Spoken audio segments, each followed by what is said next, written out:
pagi kepada para undangan dan teman-teman pelaku bisnis yang hadir pada webinar ini. Selamat datang saya ucapkan kepada Ibu Victoria Simanung Khalid, Deputy Minister of Production and Marketing, Ministry of Cooperatives and SMEs. Selamat datang Ibu. Bapak Hendrik Vincent, Founder dan CEO of BShare, selamat datang Bapak, untuk acara webinar pendanaan untuk bisnis kuliner Pema Bite, Funding Support for Food Product sebagai salah satu sesi dari Jakarta Content Week yang diselenggarakan oleh Litbite.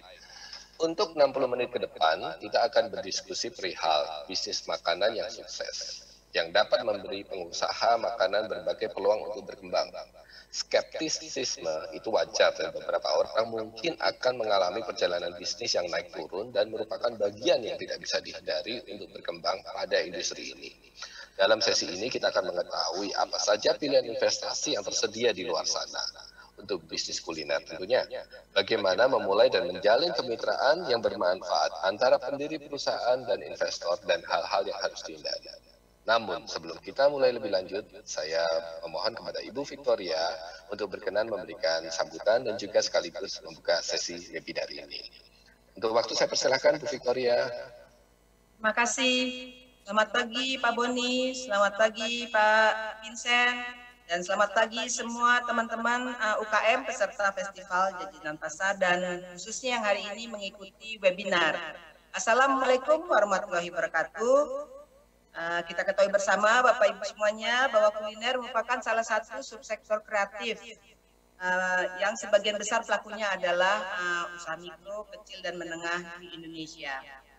Nah, pandemi kemarin itu mendorong penggunaan teknologi dan perkembangan teknologi digital ini memungkinkan UMKM untuk terhubung dengan pasar global.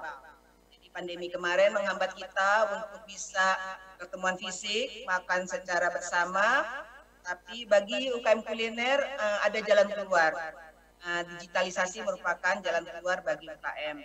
Nah, kami menyadari pentingnya upaya membantu UMKM untuk mempersiapkan diri memasuki pasar global. Jadi tidak hanya mereka siap onboarding, tapi juga harus mampu memproduksi produk sesuai dengan standar internasional. Kenapa internasional?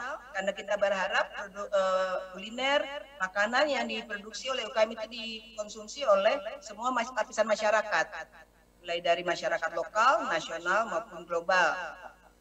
Dan juga melalui Kementerian Koperasi juga mendorong bagaimana UKM mampu mempromosikan produk-produknya dan memberikan akses terhubung dengan para mitra potensialnya, supaya bisnis UKM ini boleh semakin besar dan mengglobal.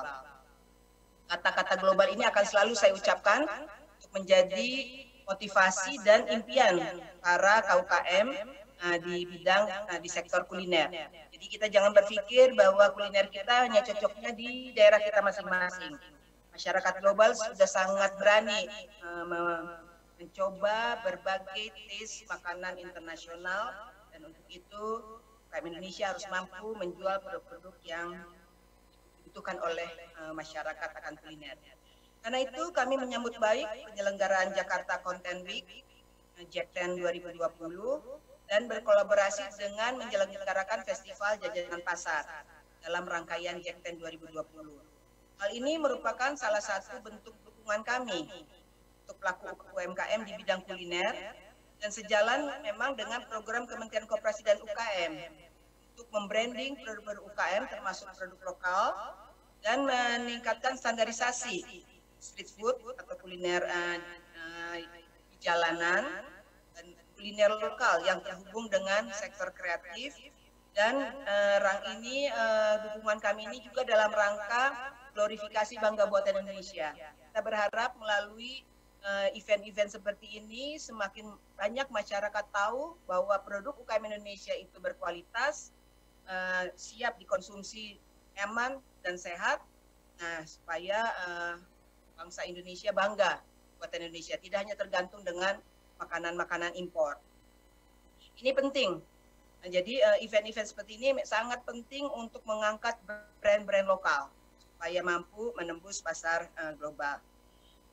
Bapak Ibu sekalian, dalam rangkaian kegiatan ini diharapkan dapat memboosting kuliner lokal, diantaranya melalui kegiatan The Market to Invest, yaitu marketplace atau platform bagi UKM maupun perusahaan pelaku industri kreatif dan pemilik konten untuk mempromosikan produk dan bisnisnya, serta platform untuk membangun jejaring dan membangun kemitraan potensial dalam hal transaksi, hak cipta, pendanaan, distribusi, serta kolaborasi dengan investor untuk pengembangan bisnisnya.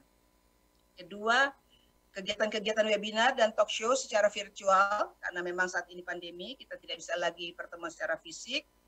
Pemerintah, dalam hal ini Kementerian Koperasi, mendorong webinar-webinar virtual dengan menghadirkan berbagai tema dan para narasumber yang sangat inspiratif, sehingga membuka cakrawala kita semua akan begitu besarnya peluang dan dukungan internasionalisasi kuliner lokal yang dikembangkan secara inovatif, komprehensif oleh anak muda Indonesia. Kita mengenal rising star dan pahlawan produk lokal seperti Desta Hatmoko Adi, itu produsen UKM Mie Ongklok Instan, Mas Desta, alumni UKM Award 2020, yang mengangkat kuliner lokal menjadi makanan instan sesuai dengan gaya hidup masa kini. Kita sudah terbiasa dengan makanan mie instan, tapi itu gandum impor, dan juga banyak masyarakat yang tidak bisa memakan makanan produk gandum. Nah, ini ada anak muda yang mencoba menggantikannya dengan mokaf. Nah, ini sesuatu yang unik, dan mokaf adalah produk lokal. Artinya kalau ini berkembang, yang selama ini makan mie instan itu yang berbasis mokaf, nah petani-petani singkong kita akan maju juga, bisa menyekolahkan anaknya ke luar negeri untuk meningkatkan ilmunya.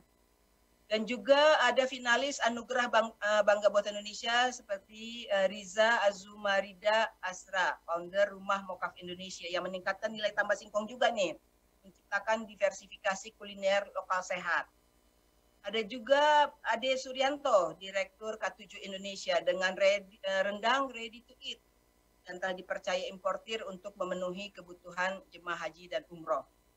Ini hanya beberapa contoh, masih banyak lagi, saya yakin masih banyak anak-anak muda yang punya kuliner-kuliner yang kreatif dan berbasis R&D. Ini yang menjadi poin penting bagi Kementerian Koperasi dan UKM. Anak-anak muda punya basis R&D sehingga produk yang dihasilkan itu memenuhi selera dan tuntutan konsumen. Nah, tema kali ini membahas alternatif pendanaan untuk bisnis kuliner yang juga menjadi tantangan ketiga rising star tersebut yang saya sebut tadi di atas, dan kiranya menjadi salah satu sesi yang bermanfaat untuk mengembangkan usaha. Pasti modal merupakan salah satu tantangan yang harus diselesaikan dalam rangka pengembangan.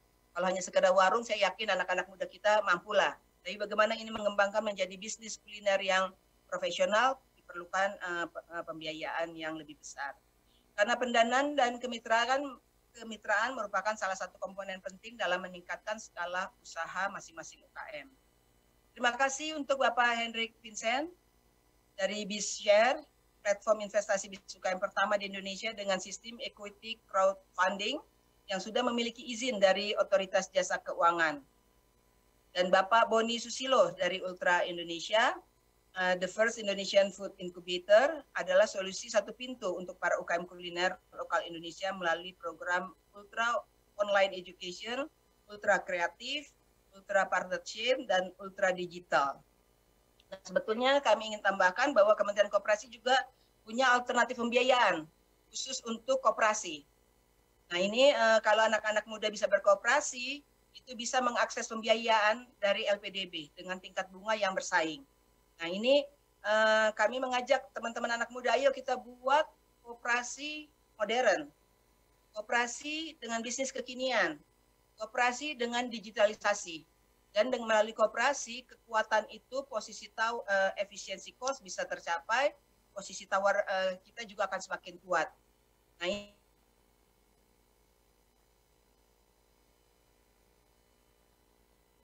mari datang ke Kementerian Koperasi, kita kembangkan koperasi Indonesia yang mampu mendunia. Dan ini sangat baik kalau ini kita kembangkan. Dan juga memang ada kur-kur yang disiapkan untuk para UKM kuliner. Dan juga di Kementerian Koperasi ada LLP Smesco. itu Center of Excellence-nya bagi UKM. Tadi disampaikan oleh panitia bahwa diharapkan Kementerian KUKM menjadi rumah bagi UMKM. Dan kami punya BLU namanya SMESCO, itu menjadi center. Di sana para UKM bisa bertanya, ada konsultan bagaimana mengembangkan bisnis, khusus untuk kuliner di sana ada cloud kitchen, ada juga tenaga-tenaga ahli hukum yang kalau memang mau ada kontrak, franchise dan lain sebagainya bisa dibantu supaya posisi tawar kita tidak supaya kuat dan tidak dimanfaatkan untuk hal-hal yang negatif. Dan juga di sana kalau memang mau kita kembangkan ekspor dan lain sebagainya, itu SMESCO bisa menjadi teman pendamping para UKM. Jadi silahkan datang, itu lokasinya ada di Gatot Subroto. Gedungnya seperti Gedung Nenas, itu gedung yang sangat spesifik di Jalan Gatot Subroto. Demikian, terima kasih banyak kepada para narasumber yang akan menyampaikan ilmunya, dan para pihak pendukung dan penyelenggara JECTEN yang sudah mendedikasikan energi untuk kesuksesan dan kemanfaatan JECTEN. Dan untuk penggiat UMKM, selamat menambah wawasan, menggali potensi, membangun kemitraan dengan berbagai pihak, termasuk nanti bisa mengakses permodalan. Dan juga kami ucapkan terima kasih kepada berbagai pihak yang juga bersama-sama mendorong agar kita bangga buatan Indonesia, beli produk lokal, dan UMKM tangguh. Demikian motivasi yang kami berikan dengan mengucapkan puji syukur kepada Tuhan Yang Maha Kuasa. Festival Jajanan Pasar ini resmi kita buka. Wassalamualaikum warahmatullahi wabarakatuh.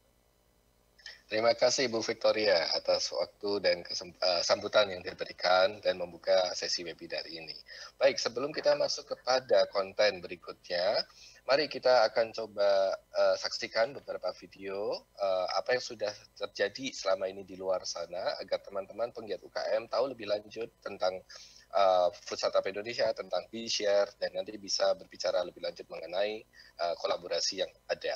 Silakan untuk video bisa diputar saat ini. Thank you. Daripada handphone kamu hanya diam tergeletak, kamu sudah coba belum menelpon teman lama dan menanyakan kabarnya? Halo Jaya.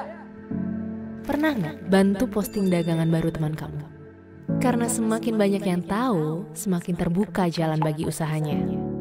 Semoga Hari Merdeka di tahun yang sulit ini bukan hanya jadi slogan semata, tapi jadi titik pengingat untuk saling membantu apa yang kita bisa untuk sesama.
I'm Andrew.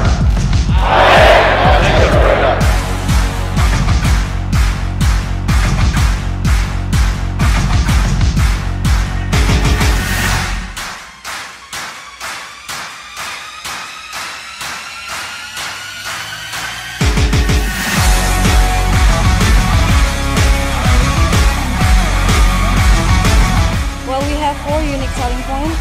Food, they have to be delicious. We have a fail-proof baking solution. And for reseller or any business owners, they can definitely generate profit from our baking solution. We didn't expect at all. We've never pitched in front of potential investors.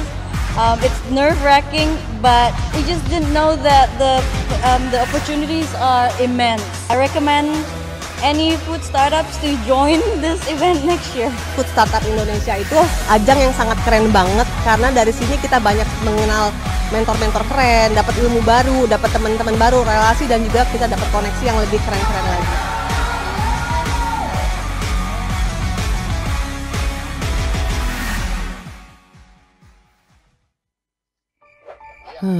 Pernah nggak sih ngerasain capeknya rutinitas bekerja? Melihat bisnis yang semakin menjamur, membuat kamu juga pengen memiliki bisnis. Tapi kamu nggak punya waktu dan dana yang cukup untuk memulai bisnis.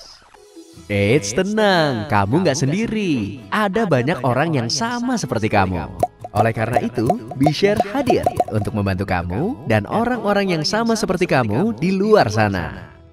BeShare merupakan platform investasi bisnis dengan sistem equity crowdfunding yang sudah mendapatkan izin dari Otoritas Jasa Keuangan.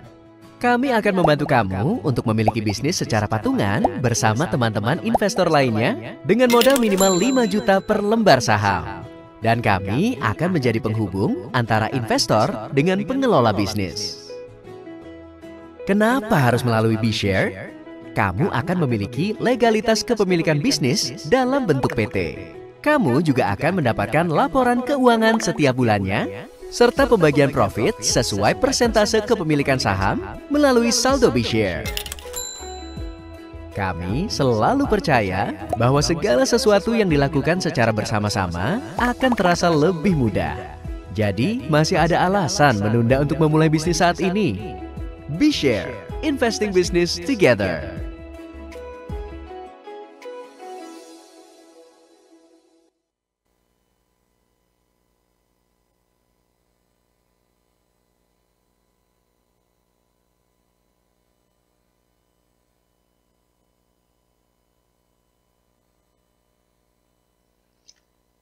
Oke, teman-teman, tadi sudah kita saksikan beberapa publikasi dari BeShare dan Food Startup Indonesia bahwa sebenarnya sesuai dengan tema hari ini, di luaran sana banyak sekali akses atau ekosistem yang bisa kita gunakan untuk mengembangkan bisnis kita.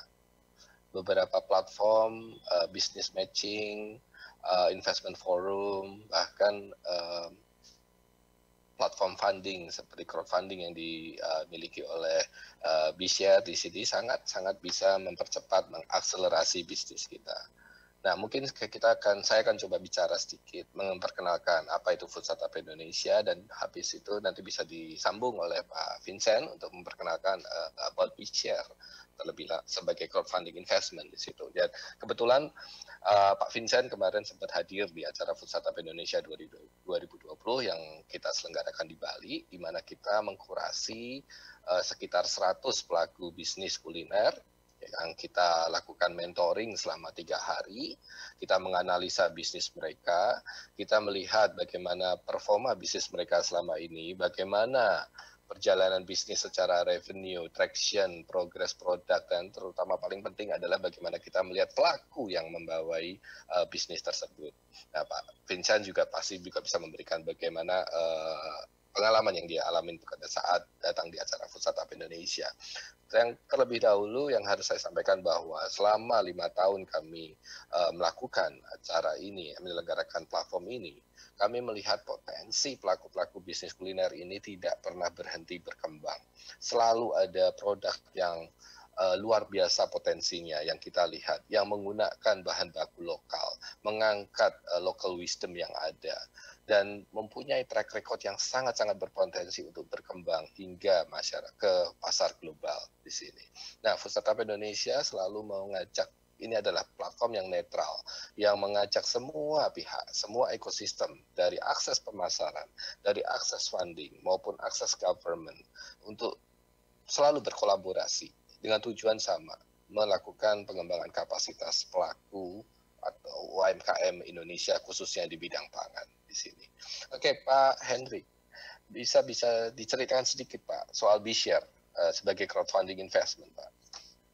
Oke, iya. Terima kasih Pak Boni dan teman-teman semua yang nonton acara ini. Jadi sebenarnya thank you banget. Kemarin sempat diundang juga ke Food Startup Indonesia, Pak. Gitu. Jadi kalau untuk singkatnya, B-Share ini kita adalah platform investasi bisnis UKM dengan skema ini urun dana berbasis kepemilikan saham ya. Jadi namanya equity crowdfunding kalau di OJK. Jadi kita sudah berizin juga di OJK. Tujuannya kita adalah membantu UKM untuk bisa mendapatkan permodalan untuk ekspansi dengan cara membagikan persentase kepemilikan sahamnya ke masyarakat publik gitu. Biasanya kan kalau seperti itu harus IPO di Bursa Efek dan lain sebagainya gitu kan. Nah, kita ini memberikan fasilitas yang biasanya hanya bisa diakses oleh perusahaan menengah dan besar untuk bisa diakses oleh para UMKM gitu. Di mana nanti bisa di sini sebagai semacam bursa efeknya untuk para UMKM tersebut. Kita juga yang bantu distribusi dividennya kepada para investor gitu kan, dan termasuk laporan keuangannya secara bulanan. Jadi memang kita memfasilitasi supaya UKM dan investor bisa bertemu dan juga dari sisi investor pun bisa memperoleh bisnis-bisnis yang menurut mereka ini interesting dan bisa untuk mencapai goal financial mereka gitu. Bahkan mulai dari modal kecil. Jadi di B-Share ini para investor itu bisa mulai invest dari 50.000 aja per lembar saham. Jadi bisa bareng ribuan investor di Indonesia, dan saat ini kita udah berinvestasi itu sekitar 32 miliar untuk 41 bisnis UKM di seluruh Indonesia, dan ada 50.000 investor yang sudah tergabung dari 34 provinsi di seluruh Indonesia. Jadi kita harapkan ini bisa menjadi satu solusi alternatif buat UKM yang bukan hanya pinjaman ataupun bunga berbunga yang biasanya konvensional gitu ya, tapi di sini kita memberikan alternatif dari equity crowdfunding B-Share ini, Pak. Seperti itu. Yes, thank you. Itu sebabnya kami menggandeng Pak Hendrik untuk menjadi salah satu investor yang berkolaborasi dengan FSC di sini. Karena kita melihat keperluan dari kebutuhan teman-teman UKM ini kan banyak ya Pak ya. Jadi ada yang memang membutuhkan misalnya di kategori profit sharing atau memang masuk ke kategori equity. Semakin banyak pilihan yang mereka punya, semakin bisa terjadi akselerasi pertumbuhan bisnisnya mereka di sini. Jadi kalau FSC saat ini menggandeng banyak kolaborasi dari crowdfunding, dari fintech, dari perbankan syariah, angel investor, bahkan kalau memang levelnya sampai kepada VC, kita juga akan berkolaborasi bersama di situ. Tergantung dari kebutuhan para UMKM-nya, levelnya sejauh apa, apakah dia di level mikro, kecil ataupun menengah di sini. Nah, Pak Hendrik, Bapak kemarin sudah datang di FSC. Nah, what are the investor looking, Pak, yang Bapak lihat nih dari pelaku di sini, dan bagaimana Bapak menilai pelaku-pelaku mana yang menarik untuk Bapak masuk untuk invest ke dalamnya? Oke, ya Pak. Jadi memang ketika kita sebagai investor itu melihat kepada founders gitu ya, kepada pelaku UKM, biasanya yang pertama kita cek adalah memang background-nya seperti apa sih founders ini, mereka pengalamannya seperti apa, apakah mereka adalah orang yang tepat untuk menjalankan bisnis ini gitu kan. Karena banyak orang di luar sana pengen bisnis itu karena ikut-ikutan aja Pak. Jadi mereka bikin bisnis, karena hype dan segala macam gitu. Padahal yang perlu dilihat adalah fondasi utamanya adalah founders. Kemudian yang kedua adalah product market fit-nya. Jadi apakah produk yang dia punya ini sesuai dan menjawab kebutuhan dari market tersebut gitu kan. Dan itu akan terlihat juga dari berbagai aspek seperti growth-nya seperti apa, angka financial historical seperti apa, dan apakah bisnis itu sudah bertahan cukup lama Pak. Misalkan lebih dari 2 tahun, 5 tahun, karena kan memang kalau di waktu bisnis-bisnis awal UKM ini kan 1 tahun pertama itu yang paling menantang gitu ya untuk para pelaku ini. Jadi memang kita lihat seperti itu, dan juga visi ke depan, visi sang founders, dan juga bisnis ini industrinya akan seperti apa sih ke depannya gitu. Jadi investor juga melihat bukan hanya historical yang masa lampau dan saat ini, tapi ke depan future-nya akan seperti apa.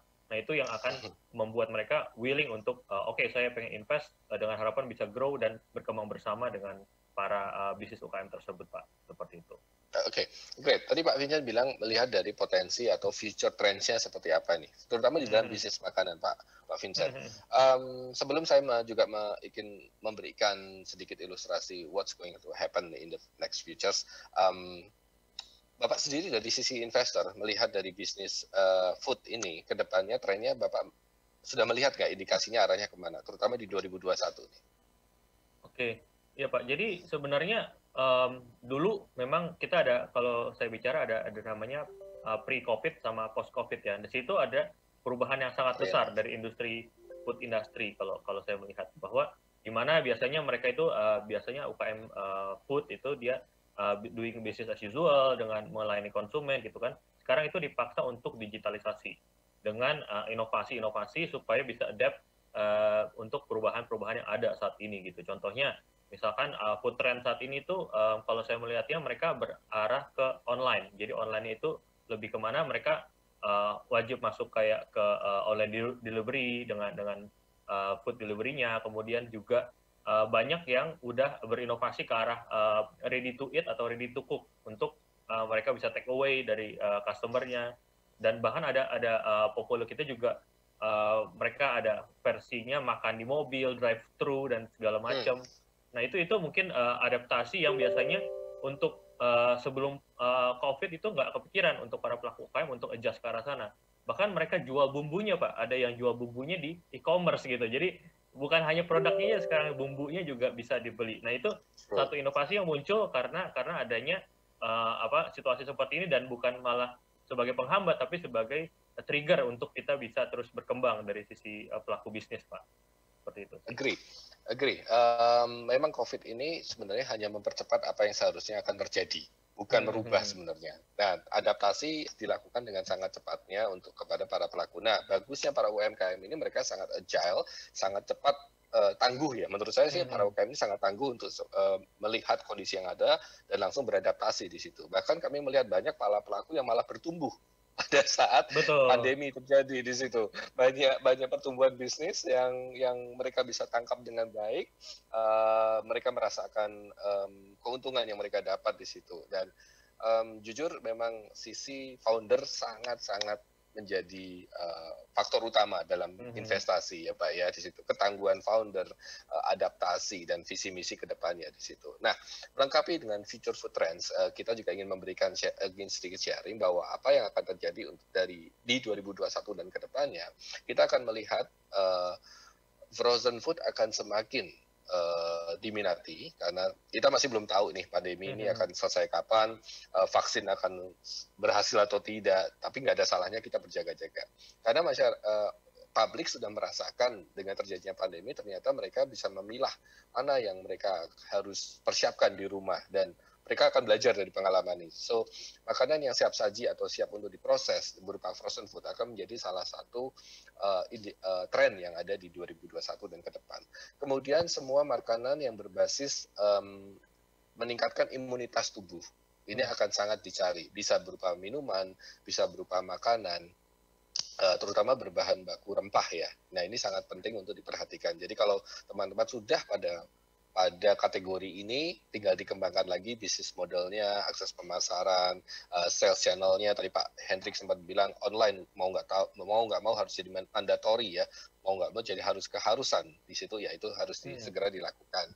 Kemudian setelah makanannya meningkatkan imunitas tubuh, plant based tadi sempat disinggung oleh Bu Vicky mengenai ketersediaan bahan baku lokal dan ancestor kita, nenek moyang kita ini memang sudah gaya hidupnya adalah plant based, sudah selalu mengkonsumsi semua makanan yang berasal dari tumbuhan di sini. Nah, kita juga melihat nih pertumbuhan yang baik, yang positif, banyak pelaku penggiat UMKM yang sudah punya produk berbahan baku dasar tumbuhan di sini. Kita sudah melihat rendang dari jamur, kita sudah melihat susu dari almond atau dari kacang mete, kita sudah melihat mentega atau keju berbahan dasar tumbuhan dari cashew, dari kacang mete juga di situ. Banyak banget yang unik-unik yang sebenarnya pasarnya sangat pasar global sekali. Perlu teman-teman juga ketahui bahwa di United Kingdom setiap tahun itu ada 1 juta produk baru berbahan baku tumbuhan, berbahan dasar tumbuhan, plant based, 1 juta, potensinya sedemikian besar di United Kingdom. Nah, kita Indonesia yang punya resources melimpah sekali dan pelakunya banyak, peluangnya sangat besar di situ. Right. Nah, Pak Hendrik, kami juga mau tanya lebih lanjut nih. Di saat ini Bapak tadi sudah bilang udah invest di sekitar 41 pelaku UKM, benar ya Pak ya? Betul. Betul. Yang makanan berapa, Pak? Yang makanan kira-kira sekitar 70%, Pak. Masih cukup Wow, banyak. besar ya berarti ya Besar, pelakunya ya, besar. Pak ya. Betul, Oke, betul. boleh nggak cerita sedikit tentang success story yang Bapak sudah invest di sini? Iya, boleh. Jadi sebenarnya di kita itu cukup bervariasi ya jenisnya apa namanya foodnya juga. Jadi kita ada invest di dessert cafe gitu ya, UKM lokal namanya Laku Dessert. Nah itu mereka sudah akhirnya mengembangkan cabang lebih dari 5 cabang, 7 cabang di seluruh Indonesia. Nah kemudian ada beberapa lagi yang cukup besar seperti kita invest juga di Flip Burger ataupun Padang Sederhana gitu. Jadi memang Padang Sederhana yang kita invest itu yang Lintau 88. Jadi memang itu ada anaknya dari Pak Haji Rizal, itu owner Padang Sederhana. Sekarang udah generasi keduanya. Nah ini yang kemarin kita invest dan mereka bisa cukup adaptif ya di masa pandemi ini gitu dengan versi online-nya gitu kan. Flip Burger dengan model mereka ada namanya drive thru segala macam. Nah ini juga memicu para UKM lain yang secara apa namanya traction dan segala macam ini jadi terinspirasi juga nih Pak, karena kita selalu sharing apa best practice dari knowledge yang ada di brand-brand yang cukup besar ini gitu. Dan yang seru lagi Pak, kemarin kita barusan ada invest di apa namanya, yang tadi saya cerita bisnis namanya Don Buricia. Don Buricia ini bisnis UKM yang dia apa namanya menyasar makanan Jepang, dan yang dia lakukan adalah ketika masa pandemi ini dia fundraisingnya waktu itu sebelum pandemi ini dimulai. Jadi waktu April gitu kita udah close fundraisingnya sekitar 2 miliar. Nah kemudian pada saat pandemi itu dia udah persiapkan, dia udah ada namanya ready to cook, ready to eat, di mana di restoran itu dia bukan serving food service aja, tapi dia ada jualan makanannya seperti itu, bumbunya dia jual di e-commerce gitu kan, dan dia udah siapin segala macam payment dan juga apa namanya yang cashless payment. Jadi dari sisi konsumen juga merasa nyaman gitu. Nah itu salah satu apa namanya keberhasilan yang portfolio kami sudah lakukan, dan harapannya ini juga bisa menjadi inspirasi dan motivasi juga buat teman-teman pelaku bisnis bahwa sebenarnya kita bisa untuk berinovasi seperti ini gitu di masa pandemi. Bahkan kemarin yang baru banget kita lagi open fundraising ini untuk bisnis coffee shop namanya Lamak Coffee di Padang. Dia UKM coffee shop lokal yang saat ini kemarin barusan ada yang invest 250 juta cash langsung karena mereka percaya akan kekuatan fundamental dari bisnis UKM di daerah tersebut gitu. Jadi banyak banget cerita yang bisa saya sharing, di mana ini saya sendiri semangat banget gitu kalau cerita, karena ya kita sebagai platform investasi dan investor itu ikut senang Pak Boni kalau UKM ini bisa growing dan bisa sukses pastinya, seperti itu. Agree Pak, memang itu memang dasar dari kenapa kita bisa bertahan di dunia ini. Kalau dipikir-pikir kan, wah berat sekali yang harus kita apa namanya lakukan di sini. PR-nya masih banyak, tapi memang mau nggak mau harus kita jalani kan. Memang kita harus saling bahu membahu, saling kolaborasi untuk membantu para teman-teman UKM ini menjadi salah satu dari backbone ekonomi negara kita ini di situ, ya. Oke, masuk lagi nih Pak. Kalau tadi bilang Bapak sudah banyak yang terbantu oleh BCR gitu ya. Secara umum, teman-teman kan pasti harus menyiapkan bisnis proposal ya Pak ya, yang harus bisa dipelajari terlebih dahulu. Ini tadi banyak pertanyaan, bagaimana sih membuat bisnis proposal yang baik di sini, yang bagaimana yang bisa dilihat atau dilirik oleh para calon investor, baik dari sisi crowdfunding maupun angel investor sendiri di situ. Apa saja yang harus kita sampaikan di dalam bisnis proposal itu. Nah, saya akan sedikit sharing Pak Hendrik. Mungkin kalau saya kurang, tolong ditambahin. Nanti kekurangannya ada di mana. Ya, Jadi teman-teman, kalau memang teman-teman sedang membutuhkan pendanaan atau akses permodalan ataupun pembiayaan, biasa yang lumrah di lapangan itu teman-teman harus bikin bisnis proposal atau sering kita sebut namanya pitch deck. Nah, pitch deck ini nggak perlu ribet ya, yang sederhana aja, cukup 10-12 halaman saja yang menceritakan garis besar usaha yang teman-teman sudah lakukan. Jadi biasa kita selalu membekali, sampaikan dulu problem yang teman-teman identifikasi. Apakah itu problem secara sosial atau problem yang bisa menyelesaikan kebutuhan tertentu. Apapun itu Anda harus coba identifikasi problem. Kenapa? Karena problem itu mendatangkan solusi dan solusi mendatangkan keuntungan. Sehingga kalau kalian bisa menjual solusi itu, otomatis kalian akan mendapatkan keuntungan dari solusi yang diberikan. Kedua, dari problem kalian contohkan, sampaikan solusi yang teman-teman punya dan juga perjalanan bisnis yang sudah dilakukan, entah itu 3 bulan, 6 bulan, 1 tahun, atau 2-3 tahun itu disampaikan bagaimana progresnya, achievement-nya sejauh apa saja yang sudah dilakukan, itu disampaikan di dalam perjalanan bisnis itu, termasuk laporan keuangannya, berapa yang Anda achieve, berapa biaya operasional, dan berapa margin yang Anda terima. Karena investor akan melihat traction, melihat, oh ini bisnisnya akan menguntungkan, progresnya seperti apa, growth-nya seperti apa, dia akan lihat dari laporan sederhana. Nggak harus langsung ke neraca laba rugi, nggak harus, itu nanti pertemuan kedua atau pertemuan ketiga. Tapi di awal sudah harus disampaikan bahwa bisnis saya memang profitable atau menjanjikan atau potensinya ada di situ. Nah kemudian sampaikan juga kompetitornya siapa. Nggak mungkin kalau teman-teman bilang produk saya adalah the only one di Indonesia. Pasti investor akan lihat siapa saingannya, siapa direct atau indirect kompetitornya yang ada di situ. Selain kompetitor, Anda bisa sampaikan juga strategi marketing yang sudah digunakan seperti apa. Kemudian sampaikan kebutuhannya dana untuk 1-3 tahun ke depan itu butuhnya apa dan bagaimana mencapai target tersebut. Terakhir adalah apa yang Anda tawarkan kepada para investor ini. Apa yang Anda berikan balik dari pendanaan yang diberikan. Dan penutup, Anda bisa cantumkan founder profile atau tim profile sehingga pelaku atau investor tahu persis mereka dealing dengan siapa. Kurang lebih seperti itu Pak Henry. Ada tambahan lagi nggak nih kira-kira? Ya, kurang lebih sudah cukup oke sih Pak. Mungkin kalau saya tambahin itu lebih ke rencana pengembangan bisnisnya Pak. Jadi mereka itu lebih pengennya ke arah mana, apakah mereka modal kerja ini untuk dipakai membuat pabrik kah, atau mereka ingin menambah cabang, atau seperti apa potensi lokasinya yang mereka mau buka seperti apa. Nah itu mungkin juga bisa menarik tuh Pak untuk dieksplor oleh investor. Correct. Oke. Nah ini ada pertanyaan dari peserta webinar Pak Hendrik. Oke. Untuk UKM yang bisa mengajukan permintaan invest, apakah sudah harus berbadan hukum? Oke, ya sebenarnya. Sebenarnya kalau dari BShare sendiri, kita secara regulasi harus bentuknya PT Pak. Tapi Bapak tenang aja, kalau misalkan belum PT kita bisa bantu buatkan. Yang penting data-datanya lengkap, historical data segala macam.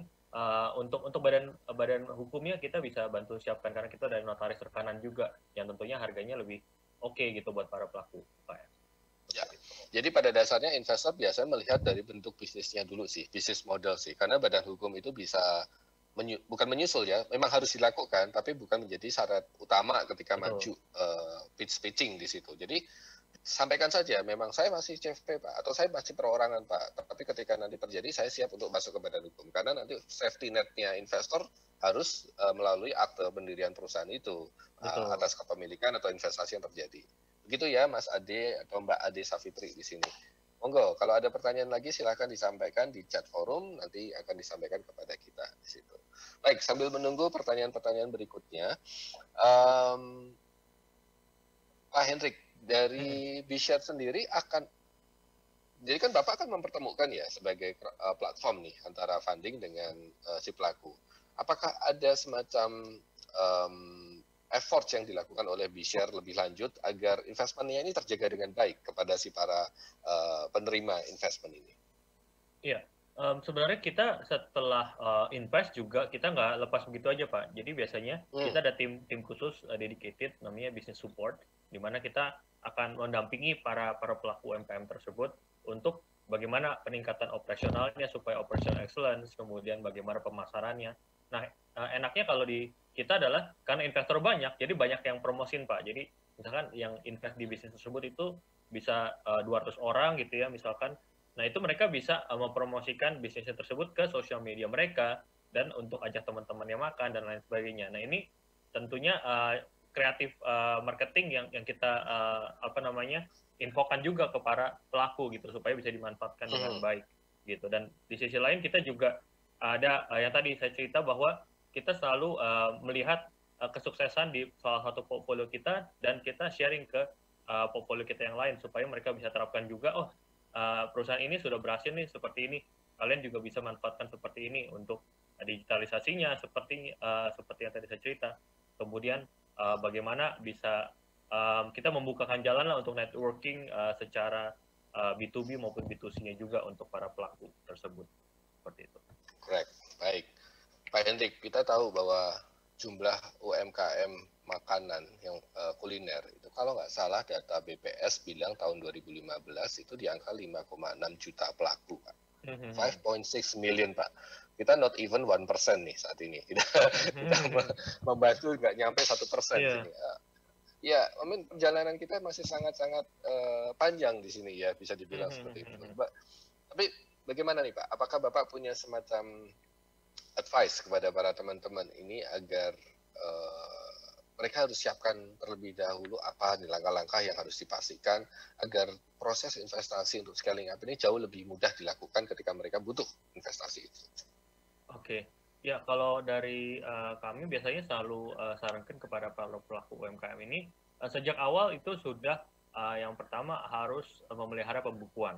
Di mana karena kalau misalkan kebanyakan waktu dulu pertama kali Bishare mulai itu 2017, kita ketemu UMKM mereka masih mereka dagang, tulis-tulis di kertas, kasih bonnya, masukin duitnya ke laci. Habis itu dia nggak tulis apa-apa lagi gitu. Duitnya dipakai juga buat kebutuhan keluarganya dan lain sebagainya. Pribadi.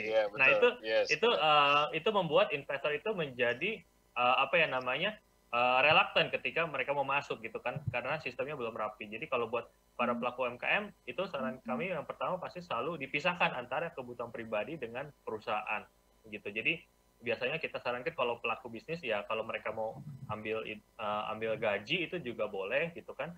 Tapi jangan dicampur antara keuangannya tersebut. Dan kemudian kita harus planning juga nih ke depannya, apakah kita udah nyaman dengan bisnis ini aja atau kita ada plan seperti apa ke depannya untuk pengembangan usaha. Misalkan kalau bisnis yang food service pengen buka cabang dan lain sebagainya, apakah mau franchise atau lebih untuk punya outlet sendiri gitu dengan funding gitu. Jadi kita harus tahu juga funding itu dipakai untuk apa pengembangannya, karena investor itu begitu dia mau invest dia sangat selalu tanya, kalau saya invest ini kalian plannya seperti apa ke depannya, bisa membawa perusahaan ini sebesar apa. Nah itu menjadi salah satu faktor utama juga ketika mereka mau invest. Jadi yang penting kalau teman-teman mau mulai bisnis UKM, jalanin dengan sistem yang rapi dan profesional.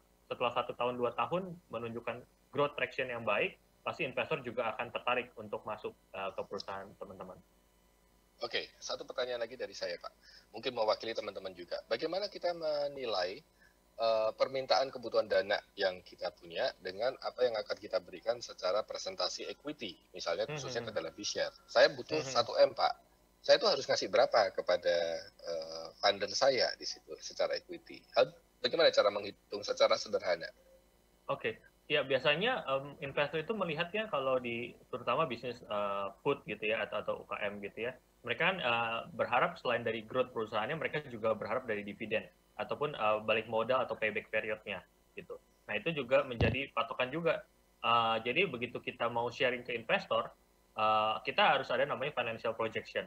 Nah biasanya di financial projection itu kita bisa melihat kalau saya sharing 20% equity atau 30% equity, nah ini enak nggak ya buat investornya atau terlalu jangan-jangan mereka malah BP terlalu lama gitu, karena itu mempengaruhi juga nih appetite dari investor. Oke, kalau misalkan saya invest 30%, nanti kan akan berbagi dividen 30%, investor akan balik modal dalam 3 tahun, 4 tahun, oh itu masih make sense dan itu malah tertarik untuk investor gitu. Jangan sampai oke, saya kasih 30% tapi balik modalnya itu 10 tahun, 20 tahun gitu. Nah, itu jadi kurang menarik gitu. Jadi itu ada faktor omset, profit yang bisa di-share ke investor dan perkembangan perusahaan ke depan. Nah, itu bisa jadi kriteria untuk bisa menentukan enaknya udah sharing berapa persen ya dan valuasinya berapa ke investor. Nah, bagaimana cara menghitung valuasinya, Pak? Oke. Cara menghitung valuasinya yang teman-teman ini belum paham. Oke, iya. Jadi kalau valuasi biasa kita melihat dari beberapa faktor selain dari omset tadi, kita melihat adalah rencana ke depan, namanya cash flow ke depan 5 tahun ke depan projection seperti apa. Nah, nanti kita akan tarik dari future value-nya tersebut ke yang saat ini seperti apa. Biasanya ada tim finance kita juga yang akan diskusi dan bantu teman-teman yang mau mengajukan untuk dengan financial projection seperti ini, valuasinya Bapak Ibu sekian, nanti kita akan ada negosiasi juga dengan tim kita tentunya. Oh, seperti ini kayak kurang menarik Pak, kalau valuasi Bapak sebenarnya seperti ini gitu. Nah, itu tentunya bisa untuk menjadi patokan gitu. Tapi balik lagi kalau untuk investment itu nggak ada yang pasti sih Pak Boni. Jadi biasanya negosiasi juga ujung-ujungnya antara investor dengan si pemilik bisnis. Jadi pasti pemilik bisnis udah punya dasar-dasarnya, valuasinya, financial projection, tapi balik lagi lebih ke negosiasi antar kedua pihak. Seperti itu sih. Negosiasi itu tetap ada faktor intangible-nya ya Pak ya, faktor Betul. trust, faktor Betul. emosi yang didasarkan di Emosi. situ ya. Betul. Cocok nggak nih saya sama ini? Nah, tapi Betul. kembali kan Bishare sebagai penengah di sini kan mereka si pelaku nggak ketemu langsung sama investornya toh di sini. Iya, Kan betul. Anda sebagai full manajernya, fund manajernya kan di sini. Betul, Right? betul. Nah, justru kita mewakili dari kacamata investor, Pak. Jadi kita selalu kacamata berpikir kita yang nego ini buat investor, kita yang kasih best deal buat investor. Jadi di sisi lain kita membantu para investor mendapatkan best deal, tapi di sisi lain kita membantu para UMKM untuk bisa, kalian kalau offering segini itu kurang menarik loh kalau menurut investor, kalian harus seperti ini dealnya supaya menarik. Jadi di sini kita membantu kedua belah pihak tersebut untuk bisa match gitu, Pak. Pekerjaan yang tidak mudah Pak Hendrik, saya. Betul, betul. Oke, Pak, waktu tinggal kurang dari 10 menit. Ada satu pertanyaan lagi dari Ibu Fetty Kartini. Dia ingin tahu cara untuk registrasi jika kami ingin request funding. Apakah ada website dan linknya atau datang ke office tertentu ya Pak di situ, Pak Hendrik? Monggo dijawab Pak. Oke, iya Bu. Jadi untuk pengajuan pendanaan bisa Ibu buka di www.bizshare.id, BIZHARE. Nah, di sana ada bagian ajukan pendanaan. Jadi di sana ada form yang Bapak Ibu bisa isi, nanti tim kita langsung kontak Bapak Ibu dalam 1 sampai 2 kali 24 jam untuk bisa ngobrol lebih lanjut dan bahas rencana funding Ibu seperti apa. Kayak gitu. Jadi semuanya bisa online sekarang. Iya, betul Pak. Nanti saya juga ikutan maju ya Pak ya, untuk portfolio saya juga kayak Pak. Siap. Mantap. Oke. Ya, sebenarnya teman-teman ini sangat nyaman. Kalau menurut saya ini jauh lebih kita dimudahkan hidup di era yang dimudahkan akses, berbagai macam akses di sini. Kalau dulu kita menggunakan perbankan konvensional, bukan dengan arti mengecilkan arti perbankan, tapi kita jauh lebih dimudahkan karena UMKM yang sedang bertumbuh mungkin saat ini belum punya kolateral, mungkin belum kriterianya belum bankable di sini. Nah, kehadiran crowdfunding semacam BIZshare atau angel investor atau permodalan seperti financial platform yang lain seperti loan peer-to-peer lending kayak Coinworks itu juga sangat membantu juga teman-teman di sini. Sehingga teman kita tuh punya banyak pilihan, ya sangat-sangat punya banyak pilihan. Tergantung kita mau nyaman yang di mana di sini. Berhati-hati selalu dalam melakukan kerjasama, tetap harus ada cross check, perhitungan yang matang. Pastikan Anda sebagai founder juga berkomitmen untuk stick to the plan ya, jangan tiba-tiba berubah di tahun setelah dapat pendanaan 1 tahun berikutnya udah berubah lagi nih penggunaan dananya di situ. Kredibilitas Anda itu sangat akan diperhatikan banget oleh investor. Transparansi dalam pelaksanaan kerjasamanya juga akan sangat-sangat diperhatikan sekali. Itu ya Pak, setuju ya Pak ya? Setuju Pak. Baik Pak Hendrik, saya rasa sudah cukup waktunya. Kita mungkin akan closing sebentar lagi. Apakah ada closing words dari Pak Hendrik? Ya, kalau dari saya pesan buat teman-teman para pelaku UMKM di seluruh Indonesia yang menonton acara ini, bahwa di masa pandemi sekarang ini sebenarnya itu suatu tantangan yang kita bisa bilang tantangan yang cukup berat dalam 1 dekade terakhir gitu ya, dimana ketika kita berbisnis itu kalau kita udah melewati ini gitu, kedepannya kita harusnya bisa lebih jauh lebih baik dari sekarang. Dan pastinya kemarin itu di bulan April memang sempat investor pada hold dan segala macam, tapi sekarang udah mulai bergairah kembali gitu. Jadi udah ada harapan yang sangat baik gitu ya, terutama di mana sebentar lagi vaksin sudah akan ada gitu ya.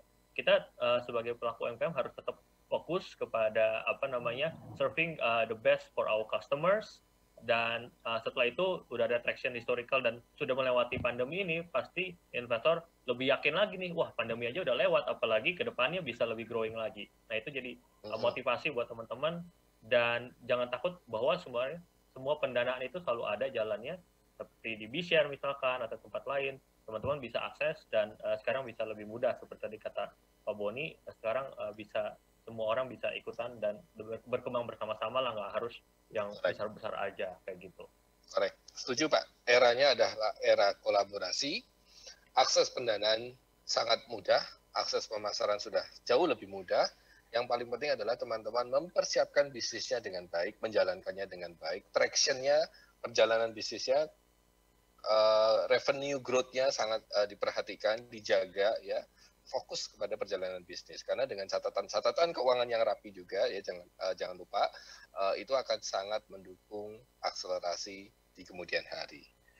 Pak Hendrik, terima kasih waktunya hadir di acara Jakarta Content Week pagi hari ini.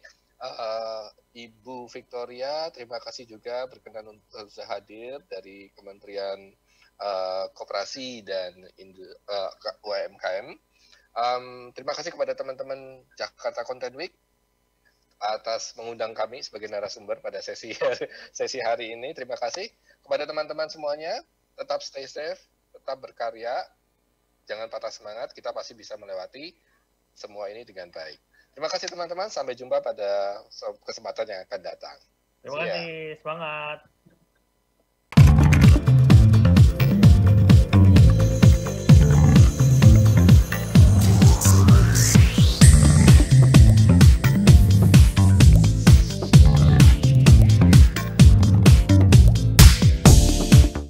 Sudah 15 menit, masih kejebak macet. Tenang. Daripada emosi, 15 menit Anda jadi lebih berharga kalau bersama saya. 15 Minutes, setiap Rabu, jam 6 sore lewat 45 menit. Mediaindonesia.com hadir dengan opini cerdas dan narasumber kredibel, mudah diakses, informasi berkualitas ada di genggaman Anda. Klik di browser Anda www.mediaindonesia.com dan temukan pandangan berbeda, karena fakta bisa sama, sudut pandang boleh beda. Mediaindonesia.com, views and news.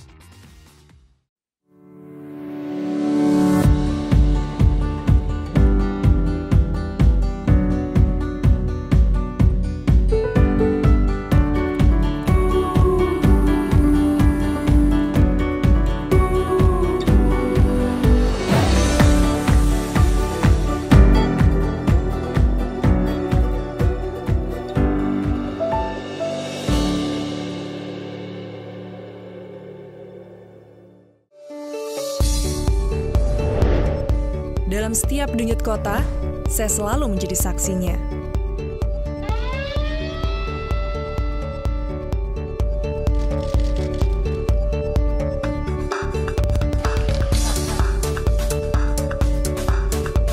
Disiarkan lebih dari 20 televisi jaringan Jawa Post Group. Jawa Post TV, paling Indonesia.